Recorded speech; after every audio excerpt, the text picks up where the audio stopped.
चलिए question number 15 देखिए। Question number 15, you construction company provides the following information. The project commenced on 1st September 2013 and it was estimated to be completed by 31st March 2015। मतलब सितंबर 2013 को project चालू हुआ है और उन लोग क्या अंदाज़ा लगा रहे कब तक ख़त्म हो जाएगा? 31 मार्च 2015 तक ख़त्म हो जाएगा। Is that clear? The contract price was negotiated at 6 crore 80 lakh. Negotiation का मतलब क्लियर है ना, ऊपर नीचे होता है ना, सामने वाला कुछ कम बोलता है फिर अपन ज़्यादा बोलते हैं, वैसा करते फाइनल कितने पे हुआ है? 6 करोड़ 80 लाख पे। ओके, फिर the actual expenditure up to 31 March and the expenditure up to estimated expenditure up to 31 March 2015 is furnished below. Right, मतलब ये देखिए फर्स्ट कॉलम में है ना एक्चुअल कितना खर्चा हुआ है उतना उन्होंने दिया है, राइट, और सेकेंड कॉलम में अगले साल अंदाजे से कितना खर्चा हो सकता है वो दिया है। इसको उसको क्या बोलते हैं? एस्टिमेटेड। उसको क्या बोलते हैं? देखिए क्वेश्चन पढ़ के ये ना टाइप समझ में आ जाता है। जैसे ही आप रीड करेंगे एस्टिमेटेड वर्ड रहेगा, मतलब ये कौन से टाइप वाला समय? टाइप 4 एस्टिमेटेड कॉन्ट्रैक्ट वाला। ओके, अभी इसमें क्या क्या है देखिए, direct material, indirect material, direct wages, supervision charges, architect fees, construction overheads, administrative overheads, closing material at site, the work uncertified at the end of the year, work certified during the year. The value of plant and machinery sent to site was 60 lakh, whereas the scrap value of the plant at the end of the project was estimated to be 3 lakh. Profit to be taken credit should be the proportion of the estimated net profit to be realized on completion of the project, which the certified work value of work as on 31st March 2014 bears to the total contract price. You are required to prepare contract account for the year ended 31st March 2014 and estimated contract account। मतलब दो contract account बनाना है, एक normal वाला और एक estimated contract. ठीक है, तो पहले कॉन्ट्रैक्ट अकाउंट बनाइए। Contract account in the books of you construction, in the books of you construction contract account. और ये वाला कॉन्ट्रैक्ट अकाउंट जो नॉर्मल वाला है वो कहाँ से कहाँ तक है? 1 सितंबर 2013 से लेके 1 सितंबर 2013 से लेके 31 मार्च 2014 तक। 1 सितंबर 2013 से लेके 31 मार्च 2014 तक।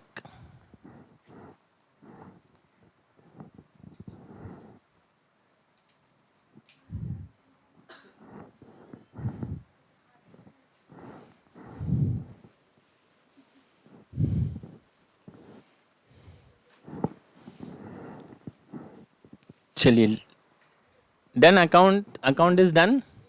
ओके, चलिए अभी क्वेश्चन में देखिए सबसे पहले क्या दिया है? Direct material. तो लिखिए टू डायरेक्ट मटेरियल, ये फर्स्ट वाले कॉलम का लिखने का। To direct material 1 crore 95 lakh 60,000। To direct material 1 crore 95 lakh 60,000। ठीक है, फिर डायरेक्ट मटेरियल के बाद क्या दिया है? ये भी डेबिट साइड में आएगा ना। To indirect material, indirect material.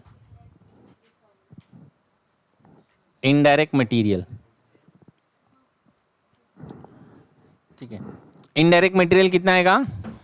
14,23,000। So to indirect material 14,23,000। To indirect material 14,23,000।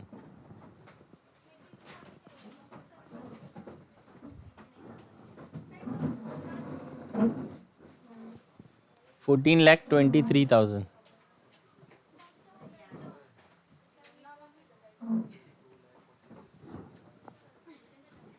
$14,23,000। ठीक है, next direct wages. Direct wages कितना है? 42 lakh 46,500. So to direct wages 42,46,500 direct wages 42,46,500. ठीक है, डायरेक्ट वेजेस के बाद क्या है? सुपरविजन चार्जेस, ये भी डेबिट साइड में जाएगा ना, तो to supervision charges 4,14,400. To supervision charges 4,14,400. फिर सुपरविजन चार्जेस के बाद आर्किटेक्ट फीस, ये भी डेबिट में जाएगा ना, सो टू आर्किटेक्ट फीस कितना? 8,17,500. To architect fees 8,17,500. 8,17,500.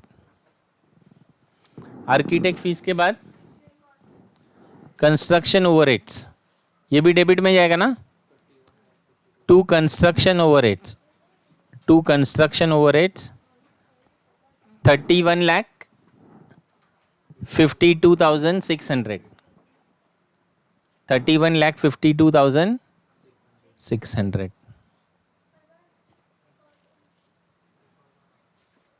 ठीक है, उसके बाद एडमिनिस्ट्रेटिव ओवरहेड्स, ये भी डेबिट में जाएगा ना, सो टू एडमिनिस्ट्रेटिव ओवरहेड्स 14,16,000. 14,16,000. ठीक है, उसके बाद नेक्स्ट क्या दिया है? क्लोजिंग मटेरियल एट साइट, ये क्रेडिट साइड में जाएगा ना, लेकिन पहले लिखिए बाय WIP. क्या लिखेंगे? By WIP. उसमें पहला हेडिंग क्या आता है? Work certified. खाली हेडिंग लिख दीजिए, अमाउंट जब मिलेगा तब लिखेंगे वर्क सर्टिफाइड. उसके बाद वर्क अनसर्टिफाइड,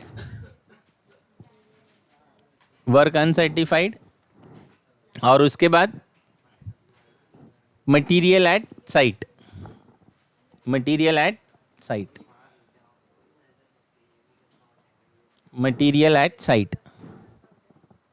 लिख दीजिए. मटेरियल एट साइट का वैल्यू है ना, कितना है? 7,50,000. Material at site inner column में 7,50,000. Okay, material at site inner column में 7,50,000. मटेरियल एट साइट के बाद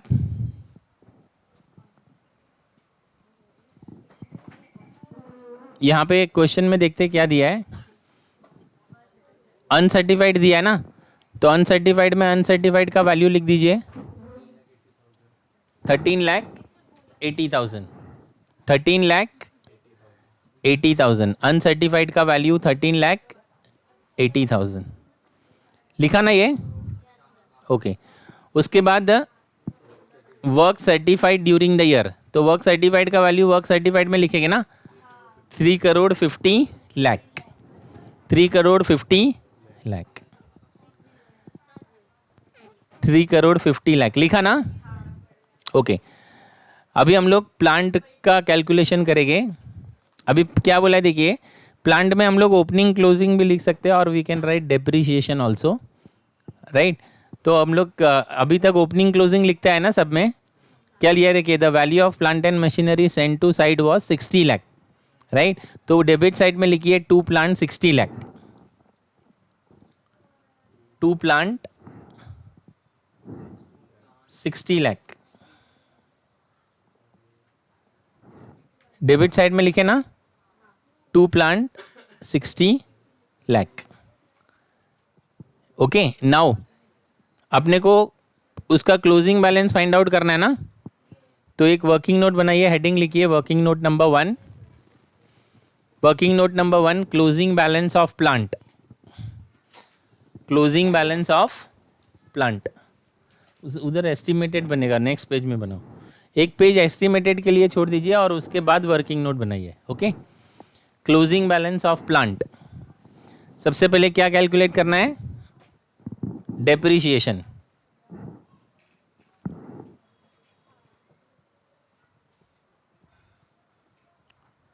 ओके, अभी देखिए इसमें डेप्रीशिएशन का परसेंटेज नहीं दिया है, अपने को फॉर्मूला यूज करना पड़ेगा। क्या फॉर्मूला है उसका? कॉस्ट, मैं मांगता तो यहाँ पे लिख देता हूँ, cost minus scrap value divided by life. ठीक है, वही फॉर्मूला यूज किया है, cost minus scrap value divided by life. Okay, तो कॉस्ट उसका 60 लाख है ना, अभी अभी देखा ना हमने, कॉस्ट कितना है? 60 लाख माइनस स्क्रैप वैल्यू देखिए उसमें दिया है, whereas the scrap value of the plant at the end of the project was estimated to be 3 lakh.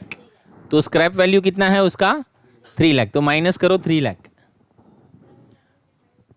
ठीक है, माइनस 3 लाख किया ना, डिवाइडेड बाय, अभी देखिए ये 19 मैंने क्यों लिया वो मैं आपको बता रहा हूँ।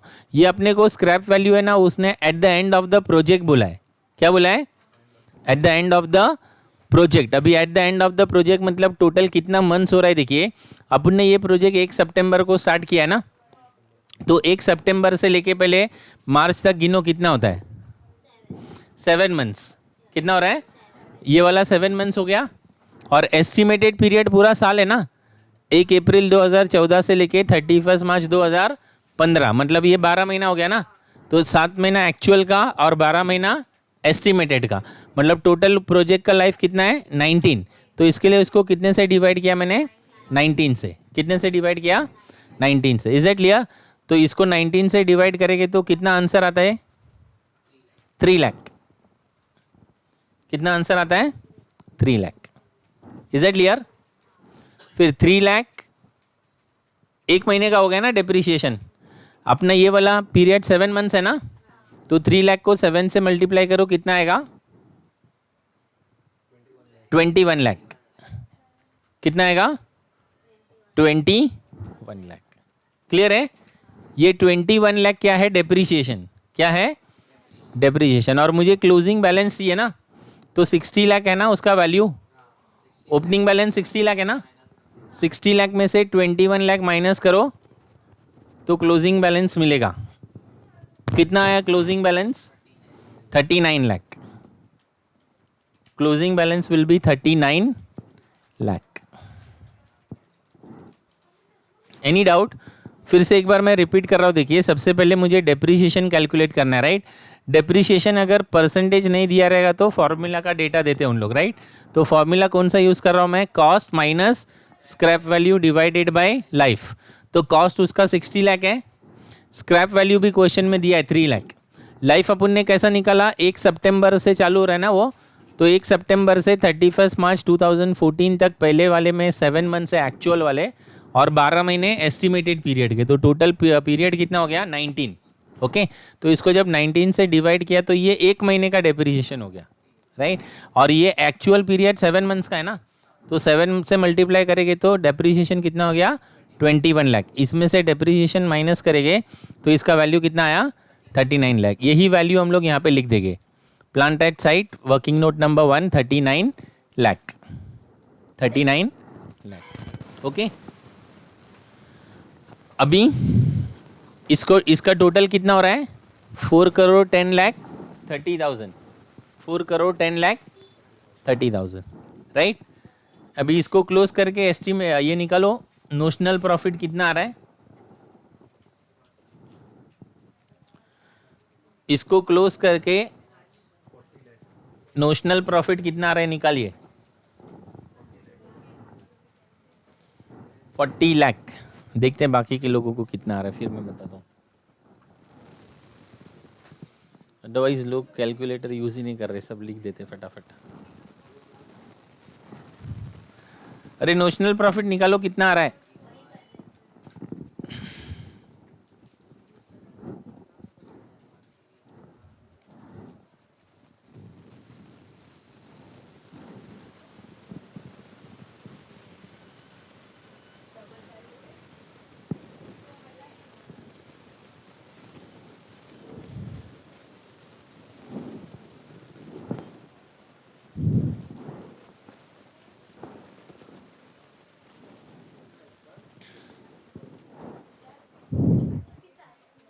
कितना आ रहा है?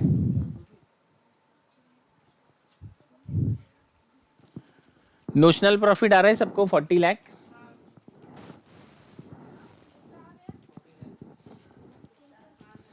40,600,000। हाँ 40 लाख आना चाहिए।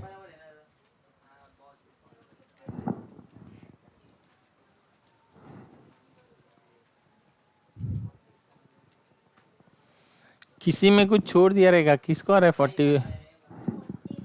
हाँ सुफियान। नहीं, वो 500 वाला चेक डायरेक्ट वेजेस कितना लिखा है सुफियान, बत देखो। ठीक है, और आर्किटेक्ट फीस? नहीं नहीं, आर्किटेक्ट फीस। ठीक है, और कंस्ट्रक्शन ओवरहेड? तो कैलकुलेशन में कुछ मिस्टेक किया होगा, बाकी बराबर आना चाहिए।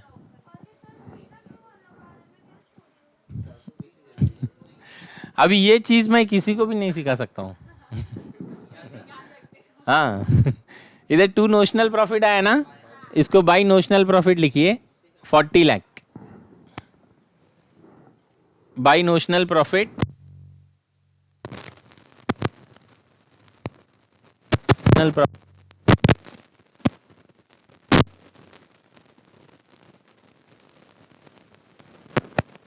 क्या करते थे, ये नोशनल प्रॉफिट का कुछ हिस्सा जो है वो एक्चुअल प्रॉफिट होता था, राइट। तो वो हम लोग कौन से बेस पे लेते थे? परसेंटेज ऑफ वर्क डन के बेसिस पे। किस पे लेते थे? लेकिन पे नहीं लेते हैं। कौन से बेस पे लेते हैं? एस्टिमेटेड प्रॉफिट के बेस पे। किस पे लेते हैं? तो एस्टिमेटेड प्रॉफिट निकालने के लिए अपने को एक अकाउंट बनाना पड़ेगा जिसका नाम क्या है? Estimated contract account. क्या नाम है? ओके, तो उसको उधर ही रहने दीजिए और नेक्स्ट पेज पे एक अकाउंट बनाइए, एस्टिमेटेड कॉन्ट्रैक्ट अकाउंट। क्या बनाएंगे? Estimated contract account. Estimated contract account. अभी ये एस्टिमेटेड कॉन्ट्रैक्ट अकाउंट है ना, ये पूरा खर्चा दे दिखाता है। Is that clear? मतलब ये कहां से कहां तक का है? 1 सितंबर 2013 से लेके मार्च 2015 तक। Is it clear? ये एस्टिमेटेड कॉन्ट्रैक्ट अकाउंट जो है वो कहां से कहां तक का है?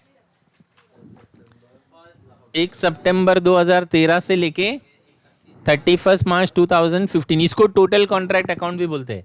Estimated contract account is also called as total contract account. Is it clear? Okay, अभी यहां पे देखिए प्लीज। सबसे पहले अपने को क्या करना है, ये जो एक्चुअल कॉन्ट्रैक्ट का खर्चा है ना, वो इसमें डेबिट होना चाहिए। किस में डेबिट होना चाहिए? एस्टिमेटेड कॉन्ट्रैक्ट अकाउंट में, राइट। तो ये वाला खर्चा इसमें कैसे डेबिट होगा पता है? We have to take the credit side. इसके जो क्रेडिट साइड में है ना, वो आगे ट्रांसफर कर देंगे, राइट, टू WIP करके। यहाँ पे बाई WIP है ना, तो 2 WIP। और जो कुछ भी होगा अभी, ठीक है, इसमें खाली WIP है। फॉर एग्जांपल यहाँ पे कुछ ऐसा लिखा होता है, by material destroyed by fire. जो कुछ भी क्रेडिट साइड में है सारा डेबिट साइड में ट्रांसफर करना है। Is it clear? अभी इसमें खाली WIP है ना, तो पूरा WIP उधर ट्रांसफर कर दीजिए। क्या क्या आएगा उसमें? Work certified, work uncertified, material at site and plant at site. पहले इतना लिखिए, 2 WIP, work certified, work uncertified, material at site at material at site, और फिर प्लांट एट साइट।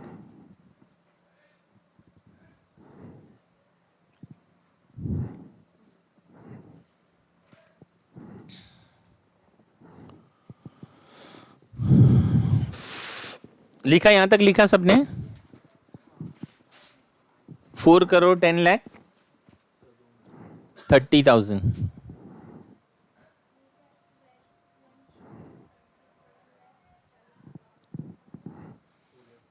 ठीक है, उधर का क्रेडिट साइड पूरा ट्रांसफर किया ना डेबिट में। ओके, अभी ये वाले अकाउंट से सिर्फ एक और चीज लेने का, that is called notional profit. क्या लेने का? उधर टू नोशनल प्रॉफिट है ना, तो इधर बाई नोशनल प्रॉफिट हो जाएगा। इधर क्या हो जाएगा? By notional profit. कितना? 40 लाख। बाई नोशनल प्रॉफिट कितना? 40 लाख।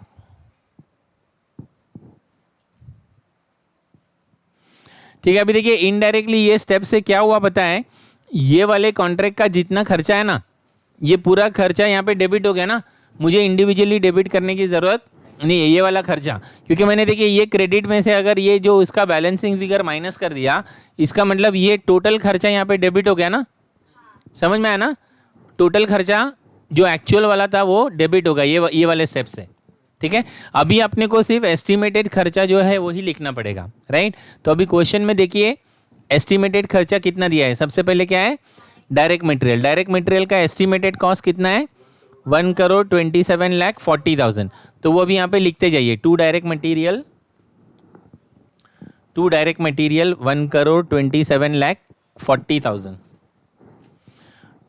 मटेरियल 1,27,40,000। ठीक है। उसके बाद इनडायरेक्ट मटेरियल कितना है बोलिए? 11,77,000। So to indirect material 11,77,000। To indirect material 11,77,000। फिर क्या है? Direct wages. कितना है direct wages? 41,33,500। So to direct wages 41,33,500। 41,33,500। ठीक है। उसके बाद सुपरविजन चार्जेस कितना? 5,55,600। Supervision charges 5,55,600। सुपरविजन चार्जेस के बाद में आर्किटेक्ट फीस कितना? 12,82,500। 12,82,500। उसके बाद क्या है? कंस्ट्रक्शन ओवरहेड कितना? 21,47,400। Construction overheads 21,47,400। उसके बाद एडमिनिस्ट्रेटिव ओवरहेड्स कितना? 24,34,000 एडमिनिस्ट्रेटिव ओवरहेड्स।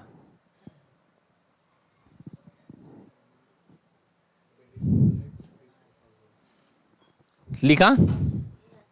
ओके। अभी देखिए यहाँ पे एस्टिमेटेड कॉन्ट्रैक्ट अकाउंट में क्या लिखना है? बाई कॉन्ट्रैक्टी। क्या लिखना है? बाई कॉन्ट्रैक्टी, क्योंकि पूरा कॉन्ट्रैक्ट कंप्लीट हो रहा है ना, तभी तो हम लोग एस्टिमेशन लगा रहे हैं। तो बाई कॉन्ट्रैक्टी लिखिए। कितना है?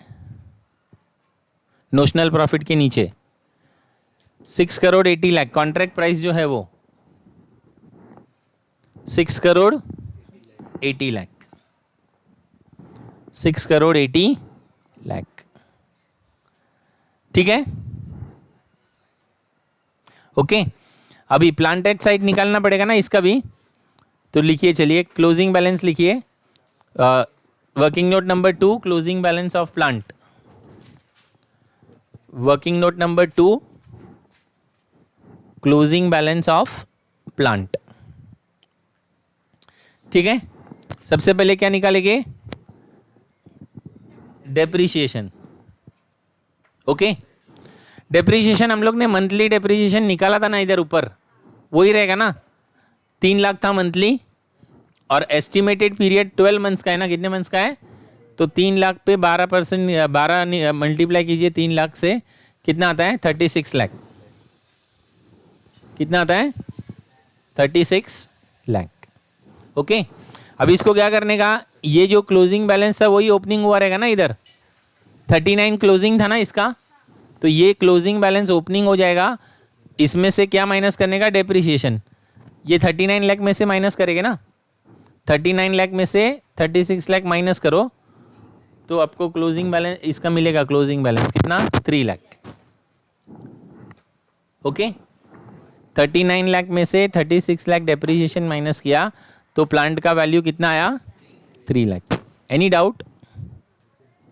ओके, अभी इसको क्लोज करो और इसका जो डिफरेंस आएगा ना उसको कहते हैं एस्टिमेटेड प्रॉफिट। क्या कहते हैं? तो उधर निकालिए एस्टिमेटेड प्रॉफिट कितना आ रहा है। पहले ये प्लांटेड साइट लिख दीजिए।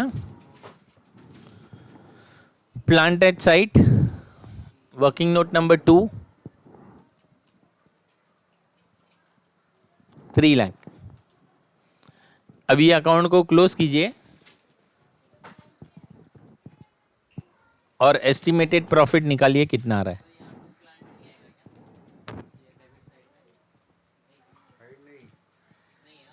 नहीं, टू प्लांट लिखा ना बेटा हमने, ये 39 लाख यहाँ पे आया है ना, वही क्लोजिंग ऊपर ओपनिंग में आया है ना।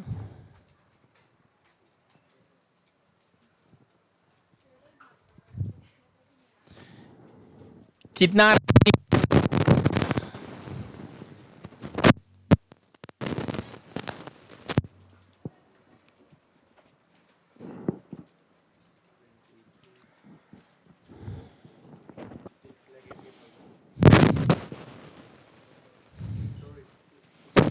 हाँ,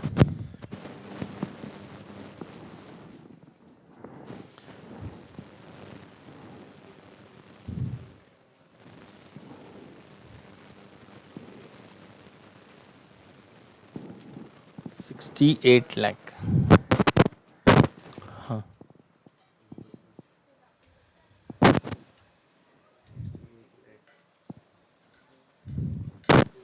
ये दिखना है क्रेडिट साइड।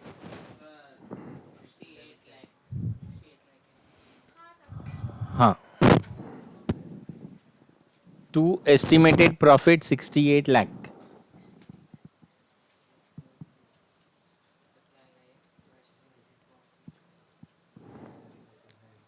ठीक है,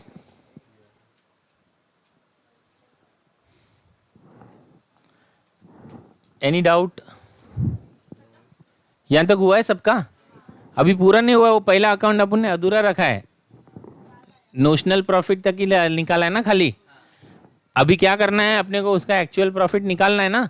तो एक्चुअल प्रॉफिट कौन से बेसिस पे निकलेगा, एस्टिमेटेड प्रॉफिट के बेसिस पे, राइट। अभी देखिए मैं ये क्वेश्चन रीड कर रहा हूँ, क्वेश्चन में जो लास्ट का हिस्सा बोल रहा है ना, वो क्या बोल रहा है देखिए, profit to be taken credit should be that proportion of estimated net profit. Is it clear? मतलब ये proportion of estimated net profit का मतलब वही हो गया कि वो एस्टिमेटेड नेट प्रॉफिट के बेसिस पे अपने को एक्चुअल प्रॉफिट का बुक करने बोल रहा है। To be realised on completion of the project which certified work value of work as on 31 March 2014 bears to the total contract price. यहाँ पे कैश वर्ड यूज हुआ है क्या, मतलब कैश को कंसिडर कर, क्या लिखा है पहला formula, estimated profit into work certified upon contract price. Working note number 3 बनाइए, working note number 3,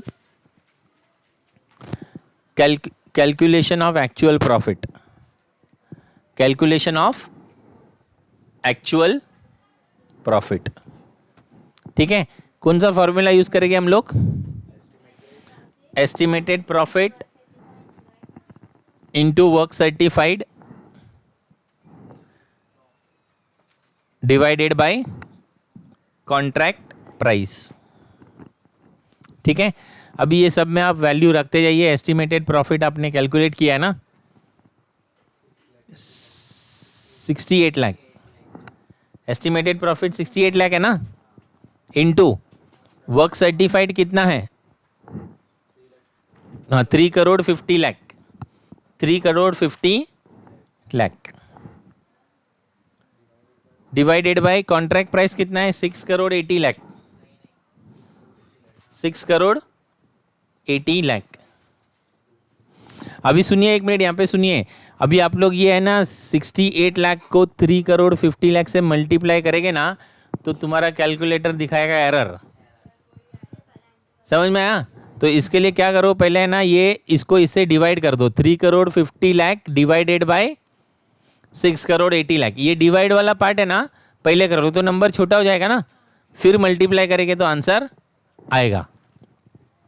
3 crore 50 lakh divided by 6 crore 80 lakh, जो भी आंसर आया आपके कैलकुलेटर में, हाँ जो भी आया मल्टीप्लाई बाय, ये कितना है पहला नंबर 68 लाख है ना, मल्टीप्लाई बाय 68 लाख। हाँ 35 लाख आ रहा है।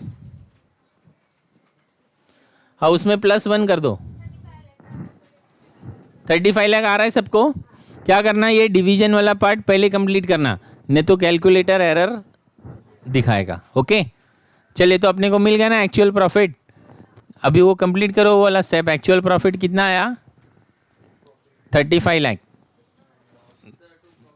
हाँ to profit and loss 35 lakh. To profit and loss 35 lakh. Okay 35 lakh. फिर इसको क्लोज करने का 2 WIP into bracket reserve, 2 WIP into bracket reserve. अरे क्लियर है? एस्टिमेटेड प्रॉफिट का कंसेप्ट समझ में आया ना? नोशनल प्रॉफिट तक सॉल्व करना है। नोशनल प्रॉफिट के बाद क्या बनाने का? Estimated contract. एस्टिमेटेड कॉन्ट्रैक्ट में क्या करने का? इधर से क्रेडिट साइड में जो रहेगा पूरा लिखना है और डेबिट में से खाली क्या लिखना है? Notional profit. Is it clear? Okay तो ये वाला खर्चा पूरा डेबिट हो जाएगा ना, फिर जो एस्टिमेटेड खर्चा दिया है वो डेबिट करना है, बाई कॉन्ट्रैक्ट लिख के क्या फाइंड आउट करने का? Estimated profit, right. और वो एस्टिमेटेड प्रॉफिट के बेसिस पे क्या निकालने का? Actual profit. Any doubt? Okay